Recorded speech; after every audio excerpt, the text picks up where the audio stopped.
На 5 месяцев в году озеро Байкал покрывается метровым слоем льда и превращается в бескрайнюю белую пустыню. Здесь нет никакого движения, ни зверей, ни птиц. Кажется, что все уснуло до поры до времени.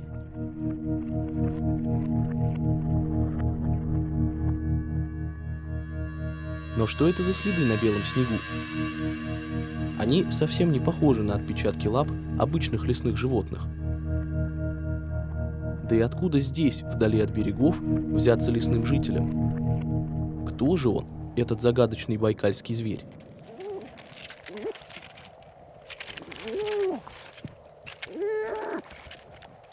Это белек, детеныш байкальского тюленя или нерпы. Тяжело переваливаясь сбоку на бок, он спешит куда-то по своим нерпичьим делам. И, похоже, его поход закончен. Свежая полынья, бесспорное доказательство наступающей весны, преградила ему путь. Это и есть цель путешествия. Собравшись с последними силами, детеныш бросается к чернеющей среди ледяного поля полынье. Еще несколько неловких движений и...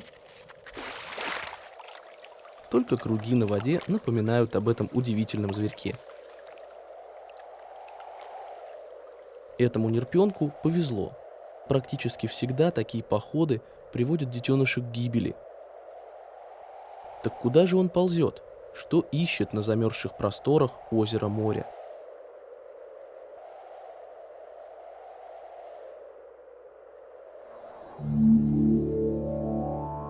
В конце февраля, начале марта на Байкале царит зима. Ледяной панцирь укрыт толстым слоем снега. Ничто не говорит о том, что там, под этим холодным покрывалом, происходит, пожалуй, самое удивительное событие в жизни Великого озера.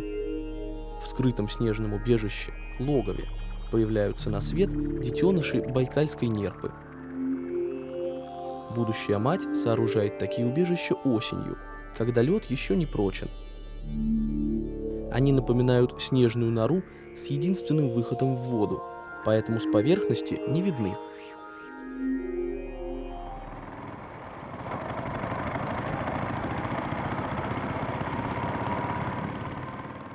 Доктор биологических наук Евгений Петров более 30 лет занимается изучением байкальской нерпы.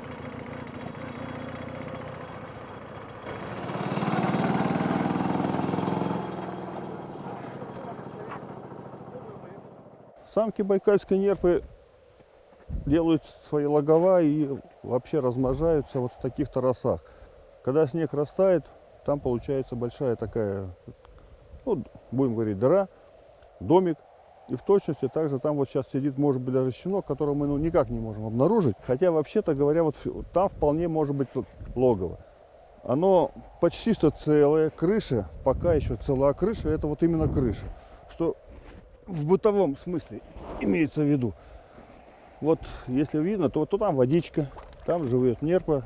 Занимает она площадь примерно 10-15 квадратных метров. Вот эту площадь это занимает самка с щенком. Больше тут никто не живет.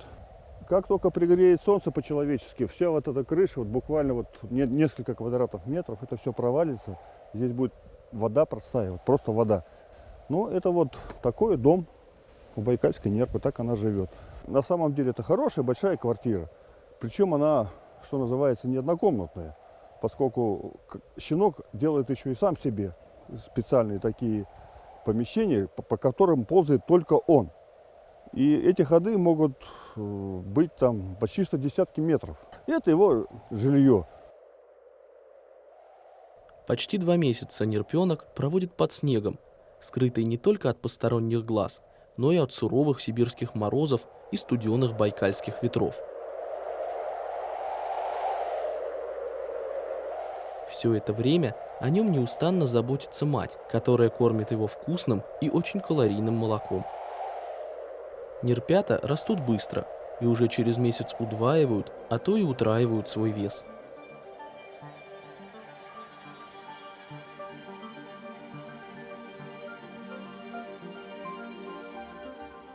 Наступил апрель. С его приходом на Байкале начинается настоящая весна. Дни становятся длиннее, и яркое весеннее солнце принимается за работу. Температура повышается, снег на байкальском льду тает.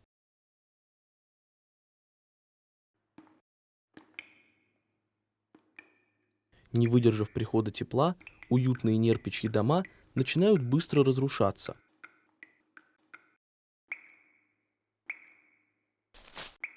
Для нерпенка исчезновение логова означает исчезновение его привычного мира.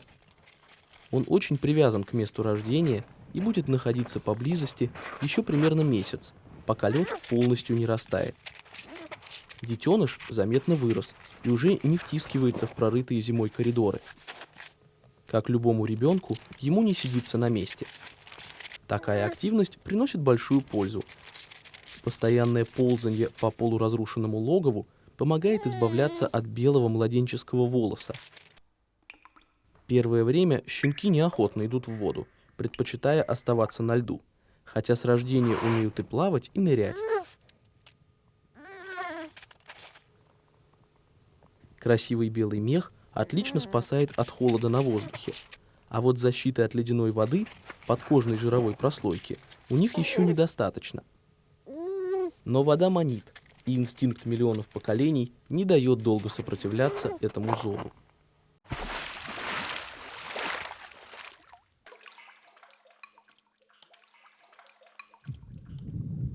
Под водой нерпенок тоже не уходит далеко от полыньи. Через пару недель он не будет так от нее зависеть, но пока он часто выныривает, чтобы подышать и отдохнуть. Детеныш может задерживать дыхание на несколько минут, но все же спокойнее, когда недалеко спасительный источник воздуха. Исследуя остатки своего стремительно разрушающегося дома, он учится ориентироваться под водой.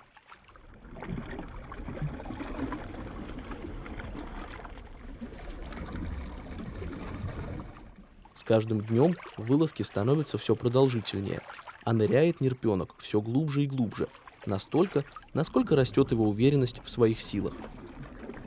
Так, незаметно для себя, он развивает умение нырять и плавать. Это умение – самое главное в его жизни, оно ему еще не раз пригодится. Ну а теперь пора возвращаться на поверхность, к солнцу и теплу.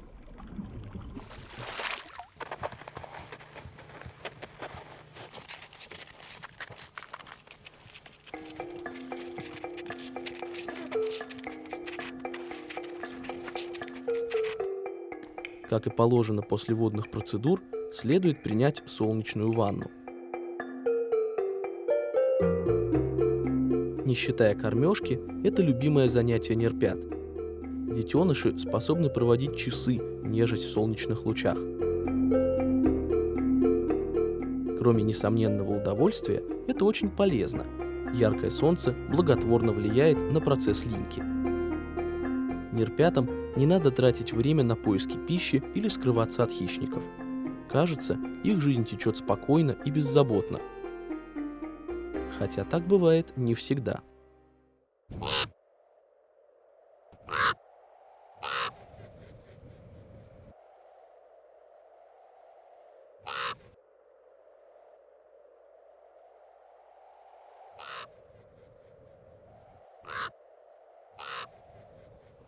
Но у байкальской нерпы фактически нет врагов естественных. Но вот как это ни странно, вот мы видим, там вот валяется щенок мертвый. Скорее всего, его заклевали вороны. Вороны, по большому счету, не считая человека, самый главный враг. Щенка могут заклевать, в общем-то, в одном случае, если он не успевает убежать никуда. Судя по всему, просто-напросто здесь оказался случайно. Если мы посмотрим вокруг, то нигде нет никаких отверстий, никого. Он вылез, потерял свой отнырок, полз, ну и в конце концов вот его заклевали. Обычно заклевывают совсем новорожденных щенков. Это уже более-менее большой щенок. Новорожденный щенок примерно вот в 2 раза меньше. 4-5 килограмм. Вообще смертность такая вот естественная смертность, в общем-то, небольшая, где-то 5% максимум. Ну, это жизнь, никуда не денешься. Но вороньи клювы не единственная опасность для бездомного детеныша. Несладко придется нерпенку, застигнутому врасплох непогодой. Заблудившийся зверек обречен.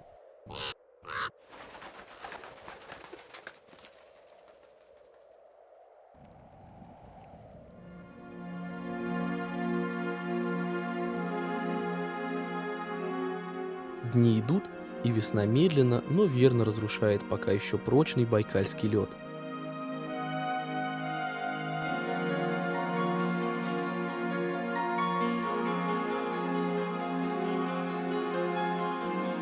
С теплых морей Индии и Китая возвращаются на Байкал чайки.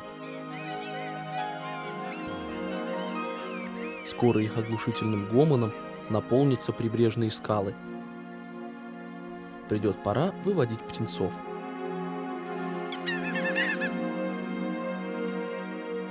А пока можно спокойно заняться ухаживанием и подобрать себе пару.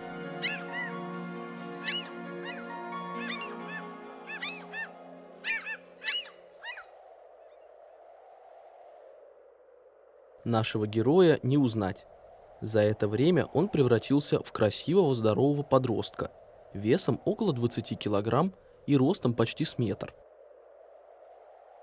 Он по-прежнему большую часть времени проводит вблизи логова, от которого практически ничего не осталось. Линька почти закончилась, и на смену белому волосу пришел жесткий, серый с металлическим отливом мех взрослого зверя.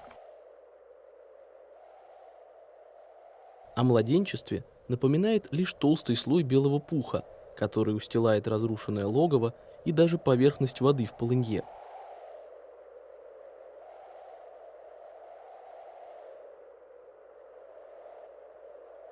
Нерпенок много ползает в окрестностях логова. Заблудиться он не боится. Весна сделала свое дело. Многочисленные полыньи и промоины открыты и видны с большого расстояния. Воронам с ним уже не справиться. Можно смело удовлетворять страсть к путешествиям, доставшуюся ему от предков. Нырнуть для нерпенка теперь не проблема. В воде он проводит едва ли не больше времени, чем на льду.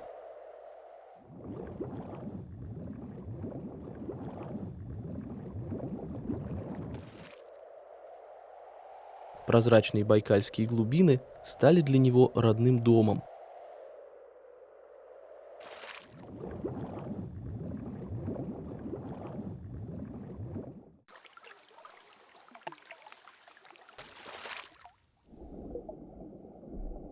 Он научился задерживать дыхание почти на 20 минут, и ледяная крыша над головой его совсем не пугает.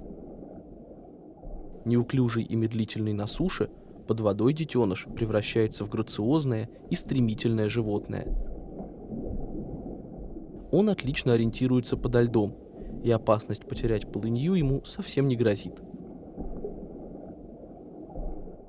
Даже погружаясь в глубину на несколько десятков метров, он уверенно находит дорогу назад. Известно, что взрослые тюлени могут путешествовать подо льдом на многие километры.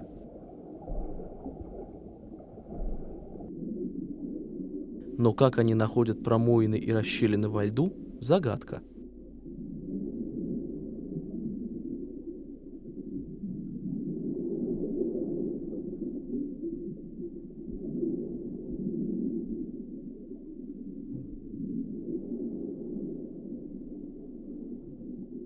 Но для дыхания не всегда нужно отверстие во льду. Нерпенок научился военной хитрости. Перед погружением он выдыхает воздух, и тот пузырями собирается подо льдом. Вернувшись с глубины, щенок вновь дышит своим собственным воздухом. Но и без этого приема байкальская нерпа – один из лучших ныряльщиков среди тюленей. Взрослое животное может оставаться под водой более часа и погружаться на глубину до 400 метров. В процессе эволюции У нерпы появилось множество приспособлений, позволяющих животному так долго обходиться без кислорода. Однако длительные ныряния неэффективны с точки зрения общей энергетики организма, и большинство погружений редко превышает 10 минут.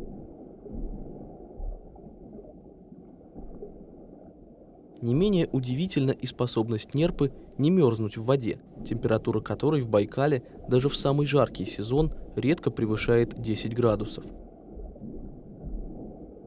Немаловажную роль здесь играет подкожный жир.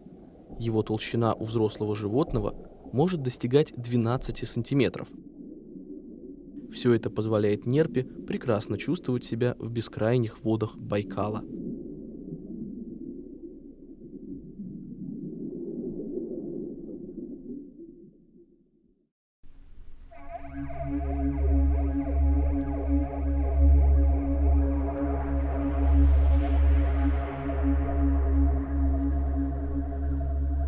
Для молодых нерпят каждый новый день как экзамен. Природа – строгий учитель, и рассчитывать на пересдачу тут не приходится.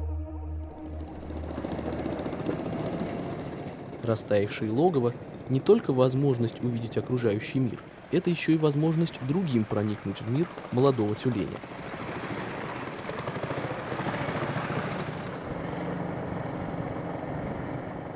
И в первую очередь им заинтересовался главный хищник планеты – человек. Нерпа с давних пор была объектом промысла. Из шкур изготавливалась одежда и обувь, мясо частично употреблялось в пищу, а жир служил источником света и тепла. Но природа бережно хранит свое создание. Охотник должен обладать большим опытом, чтобы подобраться к желанной добыче. Многочисленные щели, нажимы, преграждают его путь.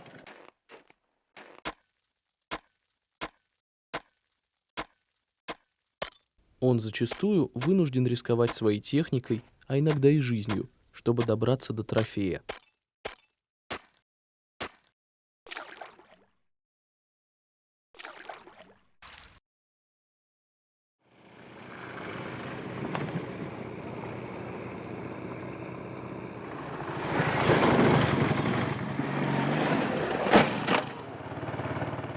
Но оказаться на охотничьих угодьях – это еще полдела.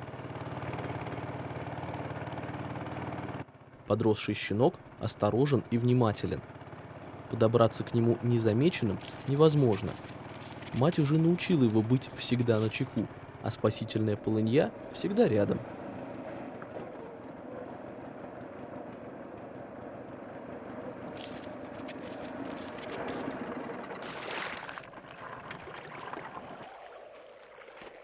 Сети – наиболее распространенный способ охоты. Постановка сетей – это целая наука. Не каждое отверстие во льду подходит для этого. Нужно найти подходящее логово, выбрать нужную отдушину. Но в конце концов все решает охотничья удача. Даже опытные промысловики, которых сейчас на Байкале осталось немного, не могут на все 100 гарантировать успех. Уж очень хитер и осторожен этот зверь, несмотря на свой юный возраст.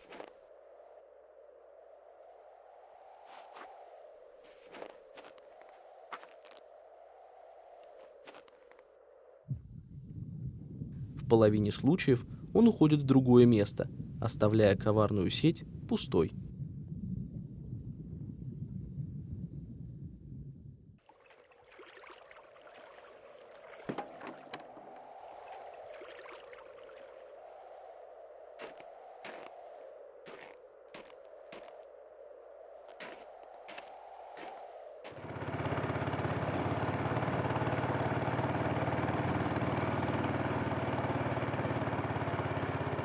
Если молодого зверя поймать нелегко, то взрослого просто невозможно.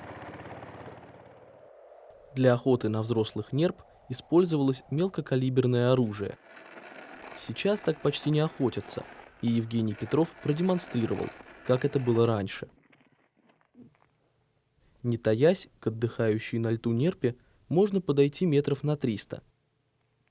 Нерпа неплохо видит, особенно движущиеся объекты, а слух и обоняние у нее чрезвычайно развиты. Чтобы подобраться на расстояние выстрела, человек, одетый в маскировочный костюм, толкает впереди себя саночки с белым щитом. Охотнику нужно использовать все свое мастерство, чтобы подкрасться к осторожному зверю. Большую часть пути приходится проделывать на коленях. Любое неловкое движение, случайный шорох, и все напрасно.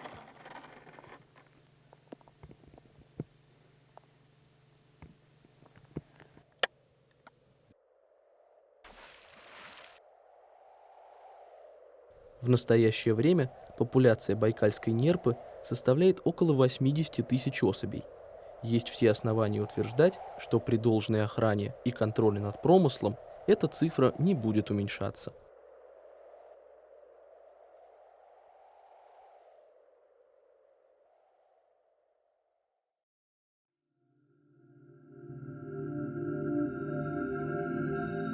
Большинство детенышей байкальской нерпы благополучно переживают нелегкий период ледовой жизни.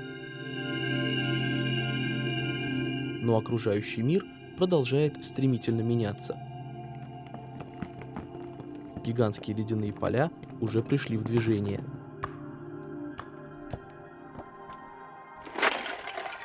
Под их напором трещит и ломается ледяной панцирь, почти полгода сковывавший Великое озеро.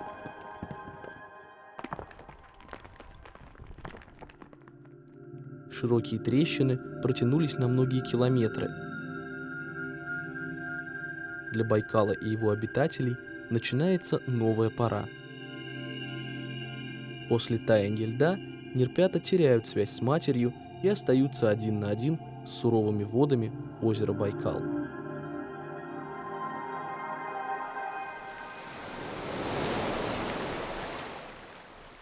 Для взрослой байкальской нерпы лето – благодатный период.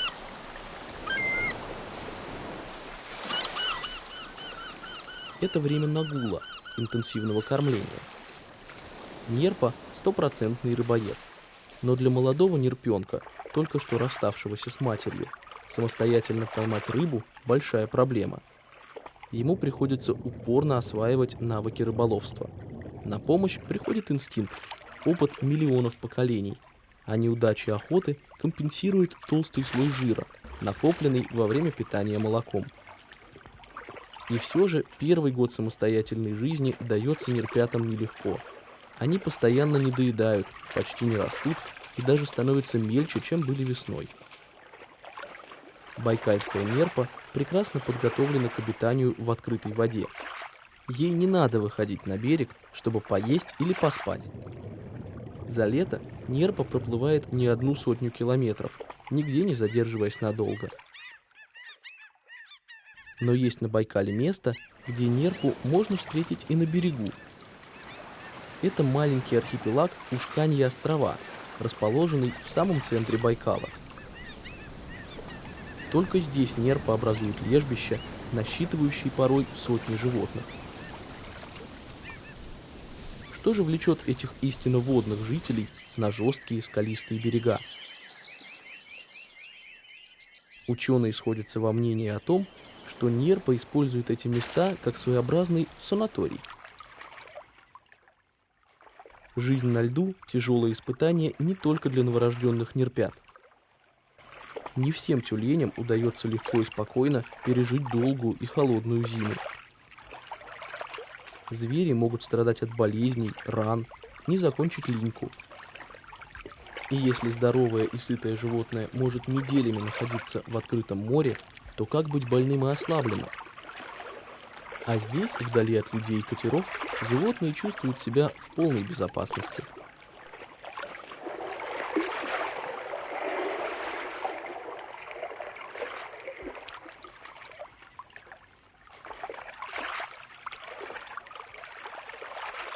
На лежбище нерпа не образует организованных групп, как это бывает, например, у котиков. На камнях отдыхают и самцы, и самки, и взрослые, и молодняк. Отдохнувшие животные уходят в море кормиться, а им на смену приплывает новое пополнение отдыхающих.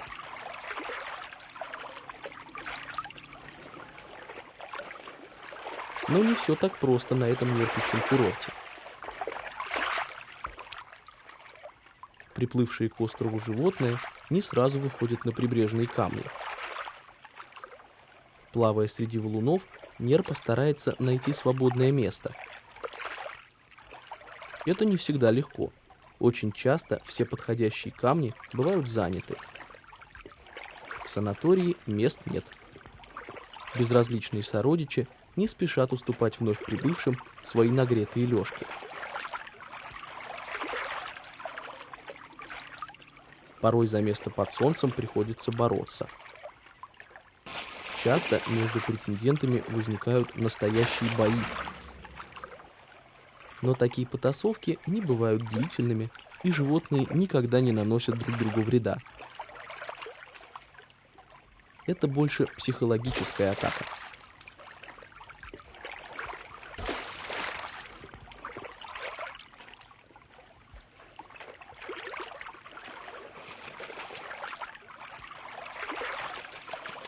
Есть и другой способ добиться своего. Потеряв надежду выбраться на камень, молодой зверь в отчаянии бьет ластами по воде. Для задремавших на солнце животных громкий всплеск – это сигнал опасности.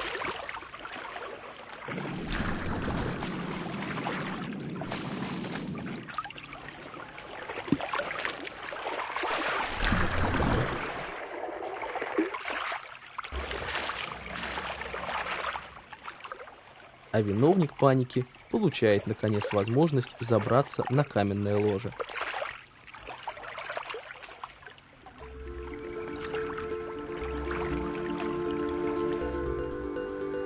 Возможно, где-то здесь, среди своих сородичей, отдыхает и наш герой. Будем надеяться, что он проживет долгую жизнь свободного зверя. Он научится ловить рыбу и к осени накопит достаточно жира, чтобы самостоятельно пережить зиму. В компании одногодков он будет нырять и плавать под байкальским льдом и, возможно, будет вспоминать свою мать и уютное снежное логово. И так будет повторяться из года в год, и если ему повезет, он проживет целых полвека.